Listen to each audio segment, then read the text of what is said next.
Next വരുന്നത് ഒരു green shade blouse തന്നെയാണ്. ഇതിന് വരുമ്പോൾ നമ്മളത് സ്ലീവ് പോർഷൻ നോക്കാം. ഇതിൽ ഓൾറെഡി പട്ടയുള്ള സ്ലീവ് പോർഷനാണ്. നമ്മളതിൽ സ്കാലപ്പ് കൊടുത്തിട്ടുണ്ട്. കോപ്പർ ബീഡ്സ് യൂസ് ചെയ്തിരിക്കുന്നത്. കാരണം ഇതിന്റെ ആ ഒരു കസവ് എന്ന് പറയുന്നത് കോപ്പർ ആണ്. അപ്പൊ നമ്മൾ കോപ്പർ ബീഡ്സ് ആണ് യൂസ് ചെയ്തിരിക്കുന്നത്. കട്ട് ബീഡ്സും നോർമൽ ബീഡ്സും ക്യൂബ് ബീഡ്സും യൂസ് ചെയ്തിട്ടുണ്ട്.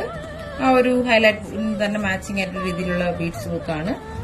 അതിന്റെ നെക്ക് പോർഷനിലും സ്ലീവ്സിലും നമ്മൾ ലീഫിന്റെ ഒരു ഡിസൈനും കൊടുത്തിട്ടുണ്ട്. ഇതിൽ നമ്മൾ ഒരു കട്ട് വർക്ക് പോലെ നെറ്റ് കൊടുത്തിട്ടുണ്ട്. ബാക്കില് ഇപ്പൊ ഇത് ട്രെൻഡിങ് ആണ്. ബാക്കിൽ നമ്മൾ നെറ്റ് കൊടുത്തിട്ടുണ്ട്. ബോട്ട് നെക്ക് വന്നിട്ട് ഇത്രയും പോർഷൻ നെക്കിന്റെ ബാക്ക് നെക്ക് പോർഷൻ നെറ്റ് ആണ്. അതിൽ നമ്മൾ സ്പ്രെഡ് ബീഡ്സിന്റെ സ്പ്രെഡ് കൊടുത്തിട്ടുണ്ട്. ആ ഒരു ലീഫ് വർക്ക് തന്നെയാണ്